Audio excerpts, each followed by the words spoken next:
Let's talk about how we can build user interfaces for Android applications by looking at views and layouts. So we're going to start by talking about what a view is and how you use them. Then we'll move into how we can have views respond to events. Following that, we'll talk about how views can be arranged using layouts, and we'll examine some of the considerations necessary to properly use those components. So starting from the top, what is a view? So a view can be thought of as the basic building block for all UI components. That is, everything you can see, and in some respects, things that you cannot see as they relate to an application's user interface is a view. A view, at the end of the day, in a technical sense, is a class from which all other classes, all other view classes inherit.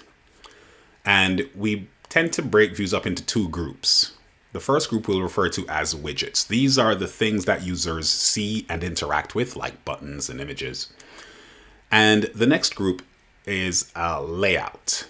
And a layout, as we'll see later on, is sort of a container view whose job it is to hold other views and allow us to arrange them so that they present in a particular way to the user. Now, there is a subclass of the view class called a view group.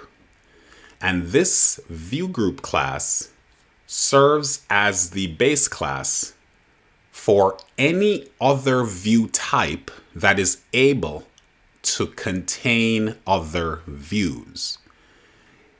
In effect, what we have are views that can hold other views, such as layouts, which we will do a deeper dive into later on.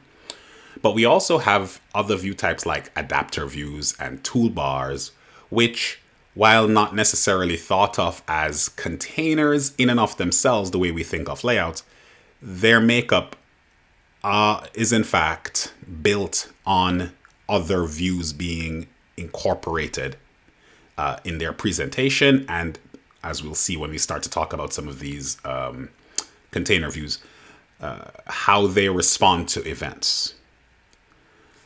Now, to wrap our brains around the purpose of a view, it's important to understand the two responsibilities that each view possesses. The first is that each view is responsible for showing itself to the user or drawing itself on the screen. What a view looks like when it's drawn is dependent on the view type as well as the attributes that are set for that view, and we'll see those later on. The second responsibility for every view is event handling. In essence, we will want something to occur whenever the user interacts with a particular view. Drawing and responding to events are the only two things that a view cares about. And we're going to look at these two things over the next few lectures. Here we see some common view types that you might be familiar with from various platforms, whether that be mobile applications, desktop applications, or even the web. So we'll see things like buttons, and we have an appreciation for what a button is and how they're used. We see a text field that you are able to type text into. In Android, this is referred to as an edit text. Here we see what's called a seek bar, i.e.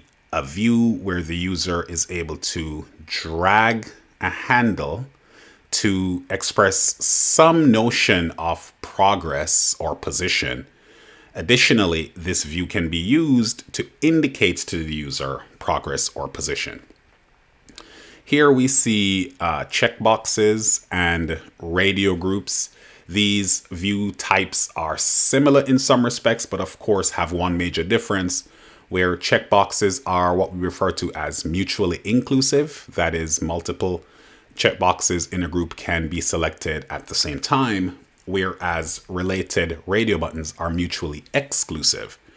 Only one radio button can be selected at a given time. And then we have various view types in Android, such as switches or toggles, that tend to be built off of the same ideas of simpler views, such as checkboxes or radio buttons. So here, for example, this toggle, whereas it presents with an off or on label, you might appreciate, just based on the functionality that underpins it, that this is not that similar, or not dissimilar rather, from a checkbox.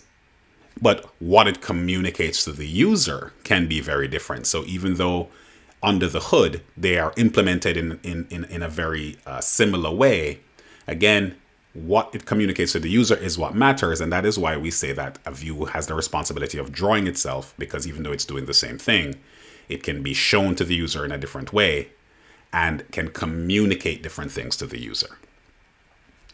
Now, each view type has an associated class, and it's that class that allows us to reference the objects and use them and associate event listeners with them whenever you start to actually write your code. So we have things like a button that has a related button class, our text field, as I mentioned before. There is an edit text class, as well as another related class called autocomplete text view. The autocomplete text view is a view that you can utilize if you would like to give suggestions to the user as they're typing. So you'll oftentimes see similar UI elements in search engines, for example, on the web, where as a user starts to type, suggestions are populated to help the user complete whatever it is that they're trying to type. A checkbox, of course, just has a checkbox class, but a radio button has two related classes. There's the actual radio button class, but then there's also a radio group, which is used to create the relationship among radio buttons, which is how you get the mutual exclusion. Toggle buttons have a toggle button class and a spinner, which you might think of in a more general sense as just what we may call a drop-down list. That is, the user hits a button and they're presented with a selection dialog, and they can select one item from the list. So that's the spinner class. And then Android has a selection of what are called pickers. Now, a picker is sort of a compound view, which is it contains a lot of different views. And they're usually created to facilitate certain types of use cases. For example, we have a date picker and a time picker, which, as the names suggest, when presented to the user, will allow them to select a date or select a time.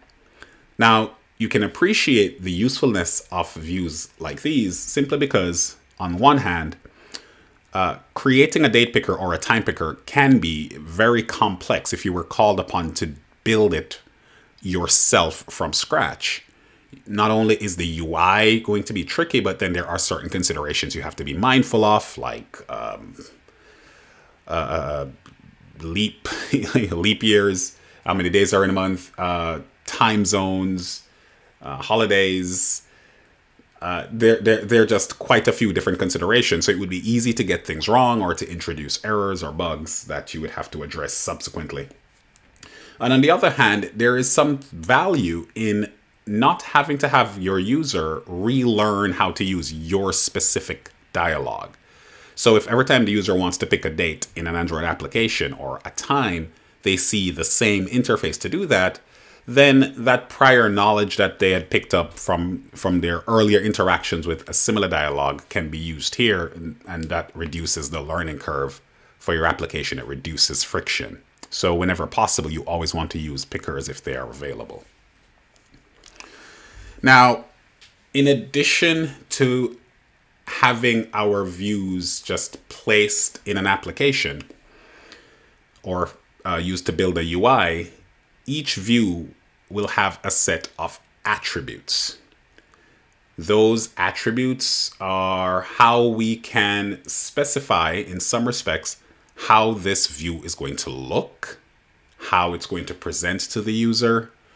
And as we're going to see later on, it's through these properties that we're able to access our views in code and or provide the ability for the view to respond to events. So looking at and manipulating attributes is going to be a necessary thing in building an application. And as we're going to see in a moment, these attributes can be viewed and manipulated at design time within the IDE by simply using the WYSIWYG UI builder or layout builder. And we can also view or manipulate these in code. So things like the ID is an important unique identifier for a view within a layout. You can manipulate things like size, padding, margins, color, font size, if that's relevant, if the view has text. And you have other attributes such as layout parameters, and we'll do a deeper dive on layout parameters later on when we start to look at layouts. So let's start by putting together a very simple application that just has a set of views that we can manipulate. So here I have a basic application with no code and just the default activity that was generated for me and the default layout file that is used for that activity. Here we see one view that is generated by default. This is a text view. So this view I can simply delete if it's not something I need. And then to my left, I see this palette window where I see groupings of all the views that I can use in my application. So I see things like common views, I can see textual views, buttons, widgets, and layouts we'll talk about later, containers, and it goes on and on. You can also simply search for a view if you know exactly what you want. So if you wanted to add a text view, you can just search for text view. When I drag my text view on, it's now sitting in my layout file. If I wanted to add a button, again, I could search or browse and I can find a button. I can drag it from the palette into the viewer. And this goes on and on. If I wanted to see a seek bar, I could drag a seek bar. Or I could drag an edit text. Now, when I search for edit text, I notice that, or you'll notice that there are quite a few options that get returned. This would also be the case if I had simply selected text, the text category. We see quite a few options in addition to text view. Now, what we need to appreciate here is that all of these options, plain text, password, email, phone, etc., these are actually all the same class. They're all the same object. These are all edit texts. All that matters, or the only thing that differentiates them, is the fact that they have a different attributes set. Specifically, in the case of an edit text, the attribute that is changed is the input type. The input type is used by Android in this scenario to make a determination as to what options should be, what type of data is going to be entered, and then Android can change either the way that the view is presented or certain behaviors of the operating system, and we'll demonstrate some of those in a moment. So here we have some views. As I look at each of the views, I can see on the right, and we have, for each of these views, we can see on the right, we have the attributes window. And it's this attributes window that will tell me what the current attributes are for a given view and allow me to manipulate them. So for example, a text view right now has one particular attribute, text, set to text view. I could change that to the value hello world, and I can see that that text value changes. I could also change the text size. Now, right now, text sizes not being displayed. It's not in any of the items I'm seeing here. I have a couple of options. First, I could click on this little arrow, all attributes, and that will actually show me every attribute that is available for this particular view. So by default, we're only seeing a list of the more popular attributes that are manipulated, but we can see all the attributes that are available to us. In addition to, or instead of expanding the entire list, I can actually just do a quick search if I know the name of the attributes. In this case, if I'm searching for the text size attribute, I can simply type text size. And here I see text size with a particular number and unit, 14 SP. The SP in this scenario is the unit used for text. We'll talk about units in a later lecture. But I can actually set this to be much larger and easier to see on my layout. Similarly, for my edit text, I'm going to clear text size so I can now see all of my attributes. For edit text, I will remove the name value, but I may set something like a hint where I might ask the user to enter their name. So the hint shows up in the background, and once the user starts to type, the hint will disappear. I have a button. I can have this button be anything I need it to be, so I can give an instruction by changing its text value. And I will simply search for text. And here it says button, so I can say click me. And this is a seek bar. Now, the job of a seek bar, again, is to allow the user to see or change the progress. And by default, it doesn't look like much, and that is because, as it stands, this view is basically taking up as little space as is necessary. In fact, all of these views are taking up as little space as is necessary. Now, we're going to talk about how we can manipulate some of the relevant properties of these views for a given context, specifically for a given layout in a subsequent lecture. But for now, I'm just going to go ahead and manipulate some properties with the understanding that later on we're going to come back and discuss how and why these all work. Now, in the case of the seek bar, since this one will have the most dramatic difference, I'm going to select that seek bar, and I'm going to do two things. The first thing I'm going to do is I'm going to take this little handle and I'm going to drag it over to the side of the container layout. And I'm going to do the same thing on the right. And I'm going to do something similar with the top and the bottom. I don't need to do both. I can get away with doing just one, but I'm going to go ahead and drag this here. And then I'm going to drag this here.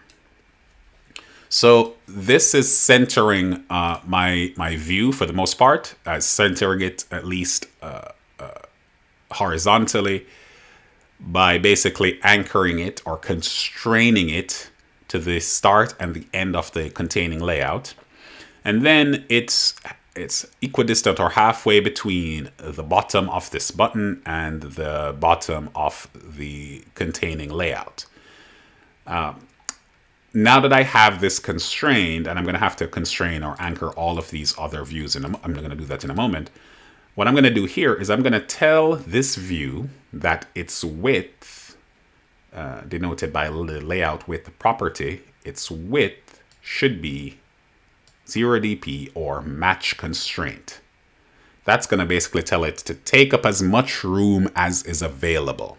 Sort of the opposite of wrap content, which is take up as little space as is necessary. So take up as much room as possible is match constraint. Take up as little room as is necessary is wrap content. I'm going to leave the height as wrap content because there's no need for a seek bar to have any vertical space beyond the minimum, because everything on a seek bar, as you can appreciate, will happen horizontally. So I'm going to leave that there. And for all my other views, I'm going to do something similar to what I was doing before. In fact, here's what I'm going to do. I'm going to take this text view and I'm going to anchor it to the top, to the left, and to the right. And that's all I need. We're going to talk about this in a moment. And I'm going to drag this down a little so it's not right at top. Then I'm going to take this view and I'm going to anchor it to the left of the text view. And I'm going to anchor the right to the right of the text view. And similarly, I'm going to anchor to the bottom of the text view. So the top of the edit text is anchored to the bottom of the text view. And then I can do something similar with the button, right? I'm going to essentially just chain these all together. So I'm doing all of this manually because it gives me some amount of control. You could, once you've placed a set of views on a layout, and we're going to talk about this in a moment, but this happens to be a constraint layout, you can simply go to the top here and click on this Infer Constraints toolbar icon. It looks like a little magic wand. And what the magic wand will do is lock these views in place. It will lock them in place. Now, that locking in place is important because it allows these views to essentially look the same when the application is running as it looks when we're designing it. Now, again, we're going to see what the difference is when we start to talk about layouts. But for now, just know that if you do drag some views on, one quick thing to do if you don't want to do them manually is to just click on the little Infer Constraints option and have them anchored or constrained in place for you. So this is our layout right now. And the final attribute I'm going to give each of these, at least the ones I care about, is I'm going to give each of them an ID, or at least I'm going to verify what their ID is and decide if I want to change it.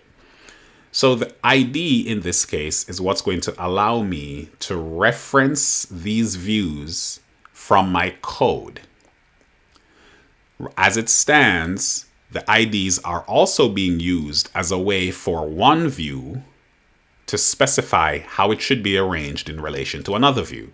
So if I were to take this layout file and switch the view from design to code, I can actually see that inside the properties, and these are all the attributes that we could manipulate in the window, but I like when I switch to code, I see only the ones that are set instead of seeing the full list. I can see that, for example, this button, the constrain end to end of property or attribute is set to this specific edit text. What this is essentially saying is that a particular aspect of the button's layout, or well, an aspect of it, how it's going to be constrained, specifically the end of the view, which in this case we would consider to be the right side, is supposed to be constrained to the end or the right side of some other view. And we reference the view that we're anchoring or constraining against using that view's ID. So the ID of a specific view is used internally so that views can reference other views. And as we're going to see in a moment, it's also used in code. So we can access view objects placed in a layout from within our activities or other components. So we can verify that these all have IDs that make sense in a given context. So this is a hello world. And the ID is currently text view. That's the generic ID that's generated. So depending on what this view is going to be used for, I may want to give that a more appropriate ID. So maybe this is going to be a display message text view, if my intention is to have that text view display a message. Similarly, this is just the edit text person name. That's because of the input type property that says that this is meant to accept a name. In this case, I may just call it name edit text if the goal is to have the user enter a name there. click me button, I will call click me button to differentiate it from any other button that I could or will have on my interface. And seek bar, if you have multiple seek bars that will do different things, same thing applies. I could call this seek bar anything I want. When I change it here, of course, a refactoring process takes place. A little dialog may pop up to ask you to refactor. And as such, every reference is going to be updated, whether in a layout file or subsequently in code.